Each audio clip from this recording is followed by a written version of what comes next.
Mama Akwaba, wa friend me Adjoa searching Mesrel. Now was subscribe to my channel. Me a notification bell also for more news. Sikana makojeje no ayeka. Kwame Nkrumah tikese misi dan sikana makojeje no ayeka ntisi anu eduru se mbatutu agum moboa. Sikana makoje afri NDC for no eduru se mbatu agum Kwame Nkrumah tikese misi dan ayeka. Majedi. Mama sikano majedi. Kwame Nkrumah tikese majedi. Kwame Nkrumah tikese misi sikana makoje afri mahama no NDC for no ayeka majedi. Ti December 7th edomu ya muhu ye no omuno munye se kotoaba ama MPP enedomu ne Kwame Nkrumah tikase uredo ne nkuba bia o ye ka ne kwa kire wo Kwame Nkrumah tikase misi urede station no enkuba bi enu nsa om kura na duru suhum Kwame Nkrumah tikase etisa adomu we ekotoaba ama Alhaji Mahmudu Bawumia Ajiman Kwame Nkrumah tikase hwe Ghana no Akufo-Addo Yakupo Nhyia no ani Bawumia ani Napo Yemfa Ghana sika no mamuni o Ghana sika no Kwame Nkrumah tikase yemfa mamuni na emfa mamuni kina enehwe ekwan sika na mahama ne maamo no wanfa anya kwan ene Akufo-Addo wo so fa mamuni etu na ye kwan enehwe kwan Akufo-Addo kopa no ekopa ho ntoma Kwame Nkrumah tikase uda mpaso woni awu Kwame Nkrumah tikase uda mpaso hwe kwan ekwan Kwame Nkrumah tikase hwe kwan seba kacha menye lazy work o ha Kwame Nkrumah tikase menye lazy work te se wo menye lazy work me se me adwuma wo me ntra me to so me ye adwuma papa som Ghana Kwame Nkrumah tikase me se obia ni na dwene koto aba amasa kwan we Kwame Nkrumah tikase hwe kwan ene kwan a Akufo-Addo ko bia no Akufo-Addo ko bia na nado dan ko Akufo-Addo ko bia no Bechem road ananado dan ko Akufo-Addo fresh one enkan shoda hwe kwan Kwame Nkrumah tikase yem fesi kan mamuni o Kwame Nkrumah tikase de modia ne modi no de mobedia na yene mamodi dada no munye bi ni biam enti yeni sikari ye kwan ni ye Kwame Nkrumah tikase hwe double road ene Akufo-Addo ene kopa ho ntoma Kwame Nkrumah tikase hwe kwan hwe empuntunuma Kwame Nkrumah tikase hwe empuntunuma Kwame Nkrumah tikase ye card member of NDC wadwuma NDC obi animu no wadwuma ma NDC woye NDC ni card member Kwame Nkrumah tikase of OKFM woye NDC ni mapa wadwuma ma NDC fo entoma hu se omo campaign no atonsuom omo hu se mahama wawe ntisi na duru baby ese omo tisi gotanum na yenu bi no yesu ye betesi gotanum yemu bi no yesu ye betre TV so tesi gotanum Kwame Nkrumah tikase hwe kwan double road ene sikana nka opese Akufo-Addo ma odi no enie Kwame Nkrumah tikase sikana opese na nado dan ko Akufo-Addo ma odi no wana ye kwan wana ye bechem kwan bechem road enie de udo mahama na odi na kira wo ye dwuma ma no wantimi anye Akufo-Addo abeye udo mahama na odi na kira wo ye dwuma ma no Kwame Nkrumah tikase hwe kwan Kwame Nkrumah tikase hwe kwan udo mahama na odi na kira wo ye dwuma ma no wantimi anye kwan we Akufo-Addo abeye ene fresh one enkan soda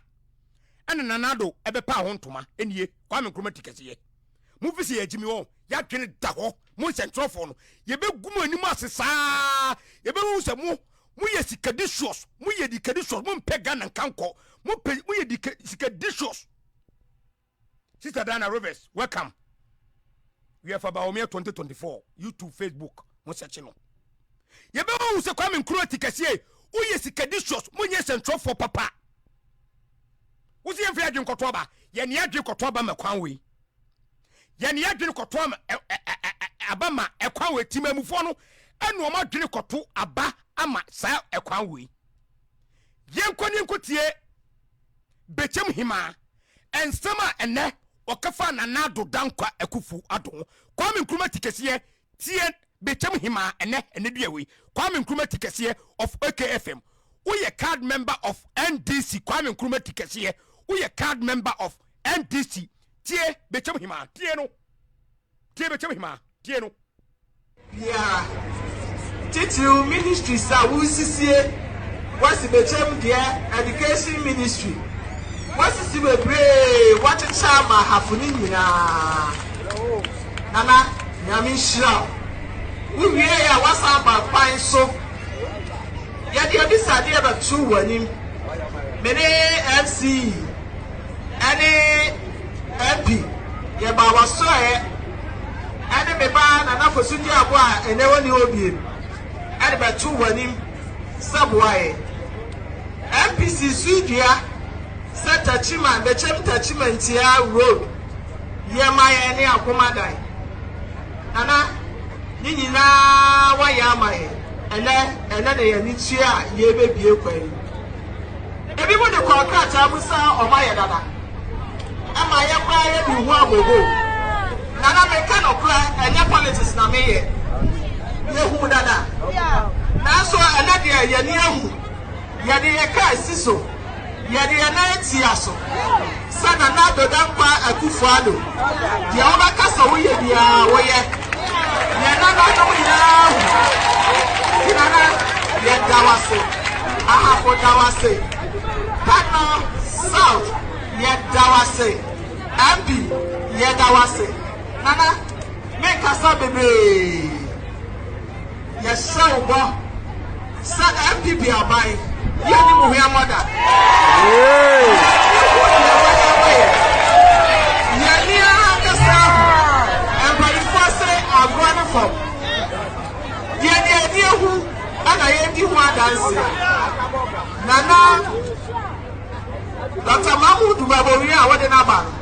eye wa kasa wa be di ache eti sise e bia a wo sise bia no wone ne na sise eti eni se oba di aka mu nyina aha ko di o ntimi ye nyina na oba ya mai eti aha ko ya se wo na da be chemi ma me tem kwanta na so ye se wo sai ye ba to amam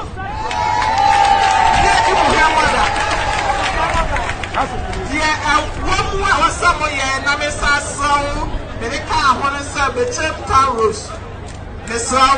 e ya na wa wi ama eno na me so me dem sa pa no we dey ni na me dem sa em na ka kra aka wa ni na me na na sa so awo ho ide obeke ama ni na ye want to know your bra Dr. Mohmi aba eba to asu